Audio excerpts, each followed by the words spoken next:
الحمد لله وحده لا شريك له، والصلاة والسلام على من لا نبي بعده. أما بعد، فقد قال رسول الله صلى الله عليه وسلم: التاجر الصدوق الأمين مع النبيين والصديقين والشهداء والصالحين. وقال الله تبارك وتعالى في كلامه المجيد والفرقان الحميد: فإذا قضيت الصلاة فانتشروا في الأرض وابتغوا من فضل الله واذكروا الله كثيرا لعلكم تفلحون. وقال النبي صلى الله عليه وسلم: التجار يحشرون يوم القيامة فجارا إلا من اتقى وبر وفجر.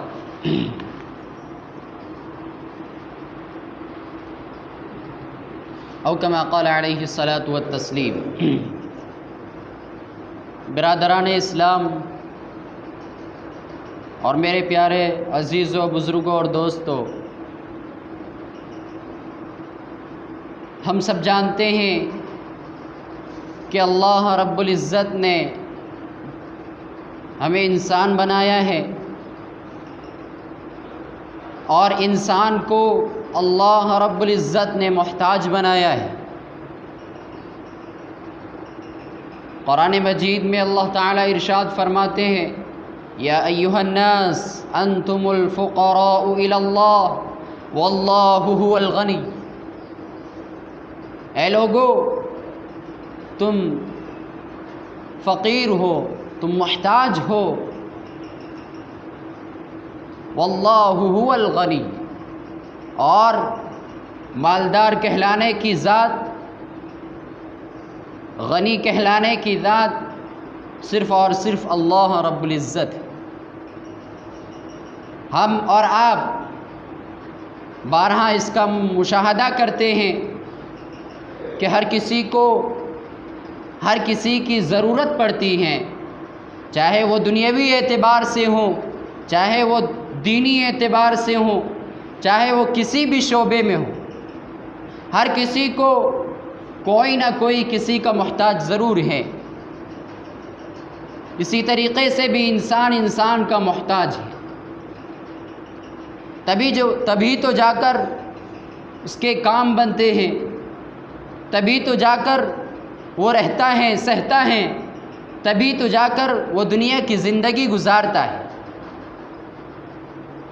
اللہ رب العزت نے انسان پر بہت سارے فرائض، واجبات عائد کیے ہیں، اس پر بہت ساری ذمہ داری کا بوجھ ڈالا ہے. اللہ نے انسان کو ایسے ہی نہیں چھوڑ دیا ہے.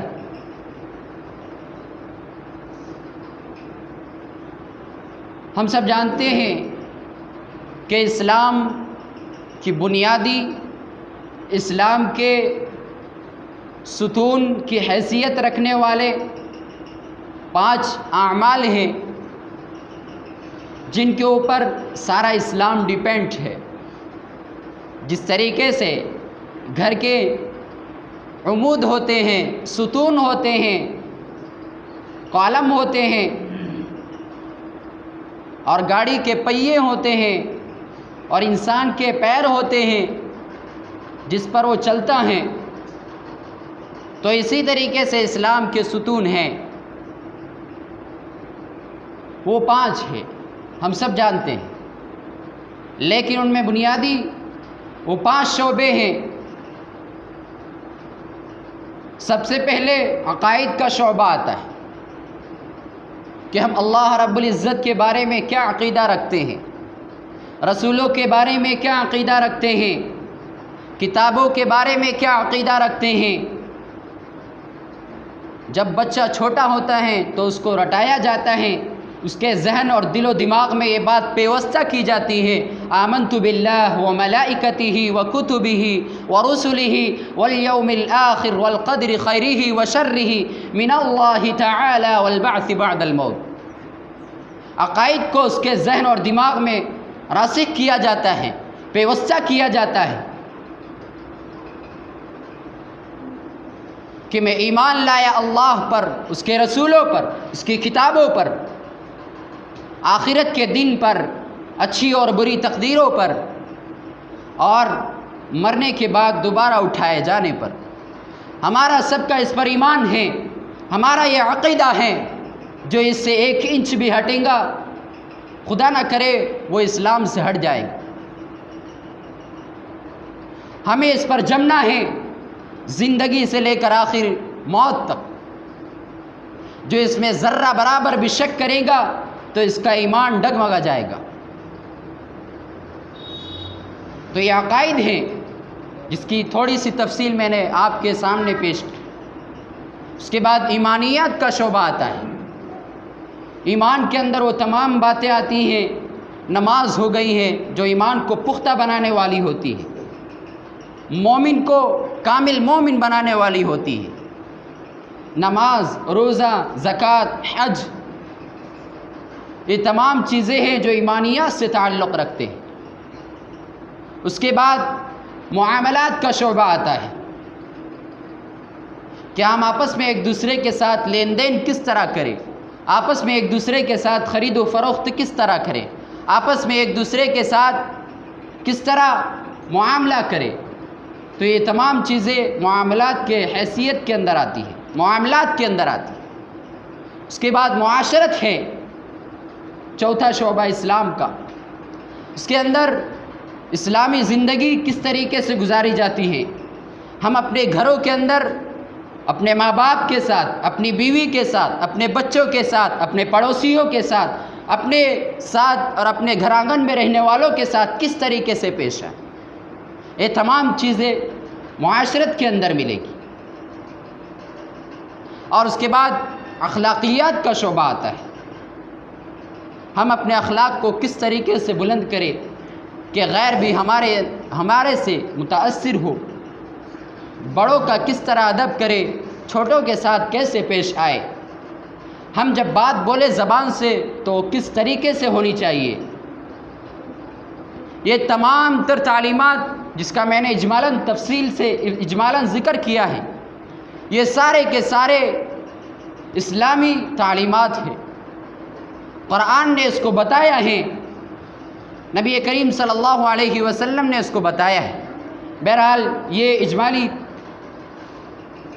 بیک گراؤنڈ تھا جس کو میں نے آپ کے سامنے پیش کیا۔ ابھی میں نے آپ کے سامنے 2 احادیث اور ایک قرآن مجید کی آیت تلاوت کی ہیں۔ اس کا سہارا لے کر میں آپ کو بتانا چاہتا ہوں، معاملات کے اندر یہ آیت آتی ہے، شعبہ معاملات کے اندر۔ فَإِذَا قُضِيَتِ الصَّلَاةُ فَانتَشِرُوا فِي الْأَرْضِ وَابْتَغُوا مِنْ فَضْلِ اللَّهِ۔ اے ایمان والو، جب تم اللہ رب العزت کی عبادت سے فارغ ہو جاؤ، جب تم بارگاہ خداوندی سے عاجزی کر کے فارغ ہو جاؤ، فَانتَشِرُوا فِي الْأَرْضِ، زمین میں دوڑو، زمین میں اللہ کا فضل تلاش کرو، وَابْتَغُوا مِنْ فَضْلِ اللَّهِ، اور آگے ارشاد فرمایا وَاذْكُرُوا اللَّهَ كَثِيرًا لَعَلَّكُمْ تُفْلِحُونَ، کہیں تم زمین میں اللہ کے فضل تلاش کرنے کے لیے نکل پڑو، لیکن کہیں ایسا نہ ہو جائے کہ تم اللہ کو بھول جاؤ، اللہ کے ذکر سے غافل ہو جاؤ۔ تم اللہ کے ذکر سے غافل ہرگز مت ہونا۔ فَاذْكُرُوا اللَّهَ كَثِيرًا، اللہ کو بکثرت یاد کرنا، لَعَلَّكُمْ تُفْلِحُونَ۔ یہ تھی آیت جس کا ترجمہ آپ کے سامنے پیش کیا گیا۔ تو انسان کو یہ کہا جا رہا ہے کہ جب تم روزی تلاش کرنے کے لیے نکلو، جب تم مال تلاش کرنے کے لیے نکلو، تو سب سے پہلے یہ ہونا چاہیے کہ ہم اللہ رب العزت کے حقوق کو ادا کرنے والے بن جائیں۔ کہ یہ نہ ہو کہ ہم مال تلاش کرنے کے اندر اللہ رب العزت کو غافل کر دے، اللہ رب العزت کے احکامات کو چھوڑ دے اور مال تلاش کرنے کے لیے نکل جائے۔ پھر جو انوارات، پھر جو برکات، پھر جو اثرات اللہ رب العزت اس روزی میں ڈالیں گے، اگر اللہ رب العزت کو یاد رکھے گا، اللہ رب العزت کے احکامات کو یاد رکھے گا، تو اللہ رب العزت اس روزی میں برکت دے گا۔ 5 کی چیز کو اللہ رب العزت اس میں کئی ساری برکتیں عطا فرمائیں گے۔ پھر ہم یہ شکایت نہیں کریں گے کہ ہم بہت کماتے ہیں لیکن ہمارے مال کے اندر برکت ہی نہیں ہوتی ہے، ادھر سے آتا ہے اور ادھر چلا جاتا ہے۔ ہماری زبانوں پر یہ شکایت نہیں رہیں گی، یہ شکایت اسی وقت ہماری زبانوں پر آتی ہے جب ہم اللہ رب العزت کو غافل کر دیتے ہیں۔ قرآن مجید میں یہ کہا جا رہا ہے فَاذْكُرُوا اللَّهَ كَثِيرًا، اللہ رب العزت کا بکثرت یاد کرو، ذکر کرو۔ کہیں تم تجارت کمانے میں دھوکے سے کام نہ لو، کہیں تم تجارت کمانے میں لوگوں کے جیبوں پر گندی نظر نہ ڈالو، کہیں تم تجارت کمانے میں، کہیں تم مال کمانے میں جھوٹ اور فریب سے کام نہ لو۔ یہ جھوٹ، یہ فریب، یہ دھوکہ، یہ داغا بازی، یہ مومن کی شان کے خلاف ہے۔ نبی کریم صلی اللہ علیہ وسلم نے ارشاد فرمایا مومن سب کچھ ہو سکتا ہے لیکن جھوٹا کبھی نہیں ہوتا۔ اس کی شان کے خلاف ہیں، ایمان والے کے شان کے بالکل خلاف ہیں کہ وہ جھوٹ بولے۔ ذرا سی باتوں میں ہم اپنے ایمان کو بکا دیتے ہیں، ہمارے پاس ایمان کی کچھ حیثیت نہیں رکھتی ہے، ہمارے پاس مال کی اتنی حیثیت ہے کہ ہم ذرا سا جھوٹ بول کر مالوں کو فروخت کر دیتے ہیں، تھوڑی سی تعریف کر کے مال بکا دیتے ہیں۔ مال کے اندر کچھ عیب ہوتا ہے لیکن اس کی اچھائی بیان کر کے یہ جو باتیں کر رہے ہیں بالکل آپ باہر جا سکتے ہیں۔ تو ہم اپنے مال کے اندر سچائی اور امانت داری سے کام لیں، اپنے مال کمانے کے اندر ایمان کو ملحوظ رکھتے ہوئے کام لیں، اور یہ بات دھیان رکھے کہ ہم مومن ہیں، ہم سے کوئی دھوکہ نہ کھائے، ہم سے کوئی کسی کو ہم جھوٹ بول کر مال نہ بیچے۔ وہ آپ کا گراہک ہے، آپ نے اس کو جھوٹ بول کر بیچ دیا، آپ نے اس کو عیب والی چیز دے دی، پھر وہ آپ کے پاس کبھی نہیں آئے گا۔ اس کو پتہ چل جائے گا کہ یہ جو کاریگر ہے، یہ جو تاجر ہے، یہ جھوٹ کہتا ہے، یہ دغابازی کہتا ہے، یہ دھوکہ دے کر مال بیچتا ہے۔ پھر اس کے اندر آپ کی معاشی حالت بھی خراب ہو جائیں گی، اور جو سامنے والا آپ کے پاس آتا ہے وہ بھی آپ سے متاثر نہیں ہوگا، پھر معاشرے میں آپ کا نام خراب ہوگا کہ فلاں تاجر ایسا ہے، فلاں تاجر ایسا ہے، پھر وہ بات کئی تک پھیلائے گا اور ہماری تجارت ٹھپ ہو کر رہ جائے گی۔ اگر ہم چاہتے ہیں کہ مال اللہ رب العزت اس کے اندر برکات اتارے، اللہ رب العزت اس کے اندر رحمتوں کے نازل فرمائے، تو ہمیں چاہیے کہ ہم سچائی اور امانت داری کے ساتھ مال کو فروخت کریں۔ میں یہ بات نہیں کہتا، میں آپ کے سامنے نبی کریم صلی اللہ علیہ وسلم کا پاک فرمان سنانا چاہتا ہوں۔ آپ صلی اللہ علیہ وسلم نے ارشاد فرمایا التاجر الصدوق الامین، التاجر الصدوق الامین مع النبیین والصدیقین والشہداء۔ ہم یہ سوچتے ہیں کہ ہم تجارت کرتے ہیں، یہ دنیا کے اندر داخل ہے، دین کے اندر داخل نہیں ہے، یہ ہماری سوچ بالکل غلط ہے۔ یہ تجارت بھی دین کا ایک حصہ ہے۔ ہم یہ سوچتے ہیں کہ ہم جو کاروبار کر رہے ہیں، مال حاصل کرنے کے لیے جو دوڑ و دھوپ کر رہے ہیں، یہ دین سے خارج ہے، یہ بالکل نہیں ہے۔ اگر ہماری تجارت سچائی اور امانت داری کے ساتھ ہوں گی تو خدا کی قسم کھا کر کہتا ہوں ہماری تجارت بھی دین بن جائے گی، اور اس پر بھی اللہ رب العزت ہمیں ثواب عطا فرمائے گا۔ لیکن ہمارے لیے ضروری ہے کہ ہم سچائی اور امانت داری کو اپنائیں۔ التاجر الصدوق الامین مع النبیین والصدیقین والشہداء، کہ سچائی کہ وہ تاجر جو سچا ہو، امانت دار ہو، جس کے اندر دو صفتیں پائی جانے والی ہو، ایک سچائی، دوسرے امانت داری، تو اللہ رب العزت اس کا انعام اس کو کیا دیں گے؟ اس کا حشر قیامت کے دن صدیقین، شہداء اور صالحین کے ساتھ ہوگا، انبیاء کے ساتھ اس کا حشر ہوگا۔ انبیاء قیامت کے دن اللہ رب العزت کے خاص مقرب ہوں گے۔ قیامت کا دن تو ہم سب جانتے ہیں کیسا ہوگا، بارہا ہم سنتے ہیں کہ اس دن باپ بیٹے سے بھاگے گا، کسی کو کچھ پڑی نہیں رہے گی۔ وہ باپ جو اپنے بچوں کے خاطر کما کر لاتا تھا، وہ باپ جو اپنے بچوں کے خاطر نہ حلال دیکھتا تھا نہ حرام دیکھتا تھا، وہی باپ کل قیامت کے دن اپنے بچوں سے پوچھے گا بھی نہیں۔ وہی بچے اپنے باپ کو چھوڑ کر بھاگ جائیں گے، ان کو اپنی پڑی رہے گی، ہر کسی کو غرض اپنی پڑی رہے گی۔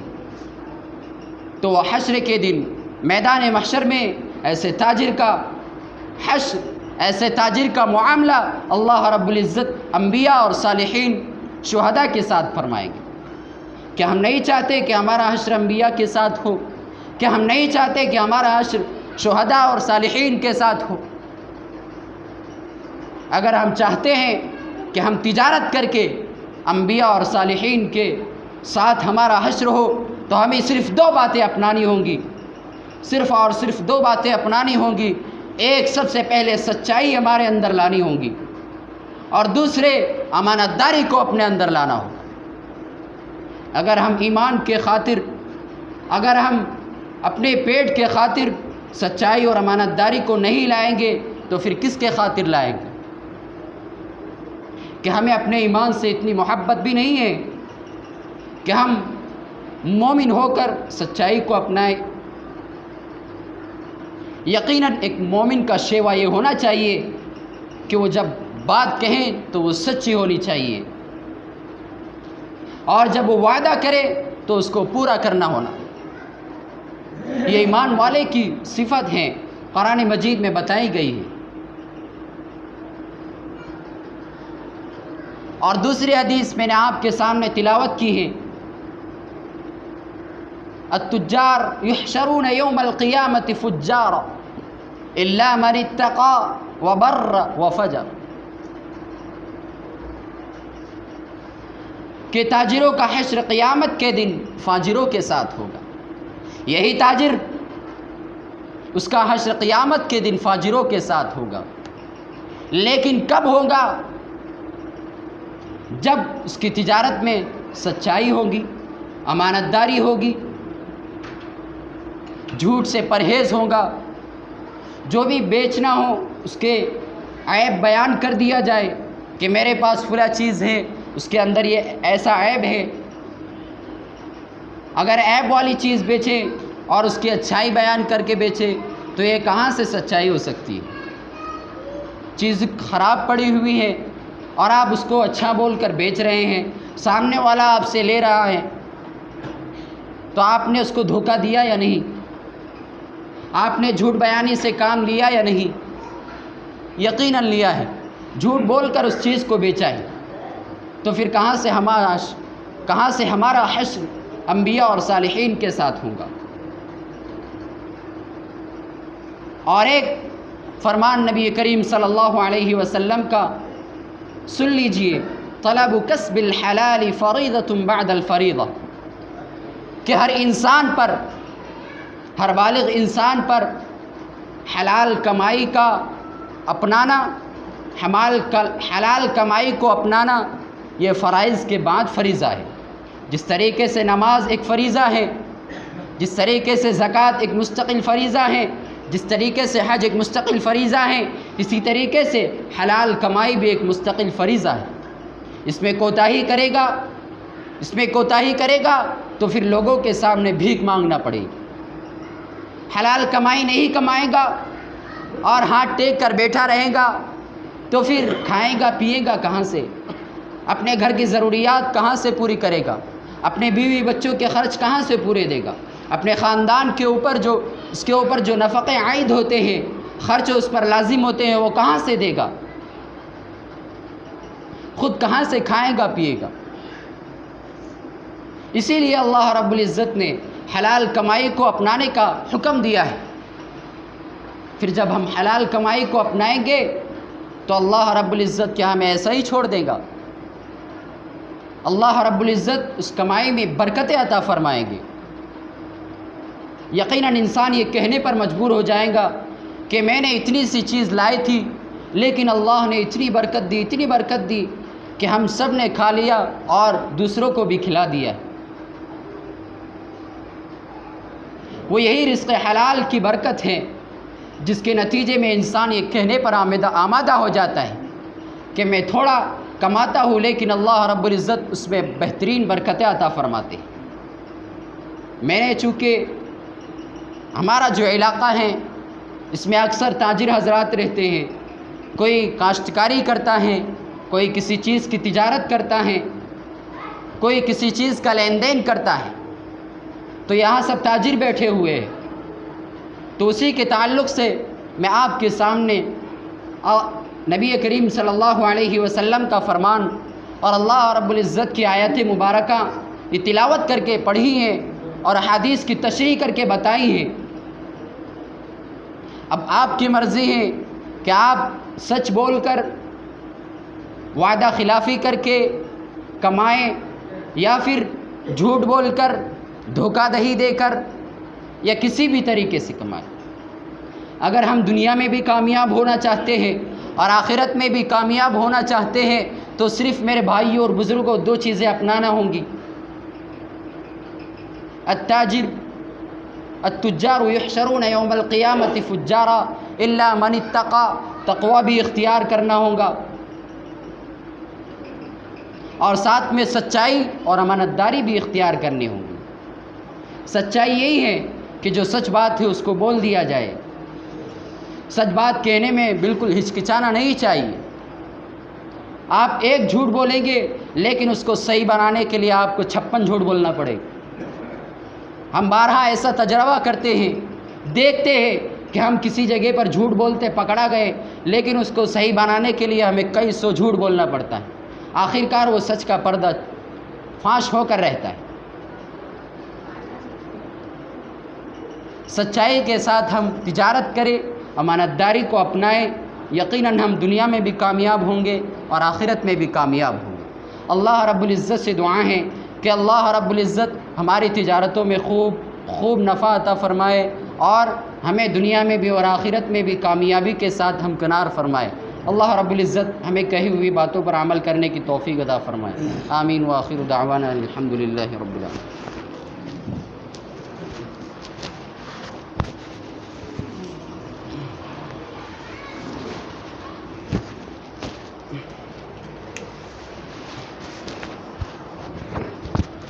الله أكبر الله أكبر الله أكبر الله أكبر أشهد أن لا إله إلا الله أشهد أن لا إله إلا الله أشهد أن محمدا رسول الله أشهد أن محمدا رسول الله حي على الصلاة حي على الصلاة حي على الفلاح حي على الفلاح الله أكبر الله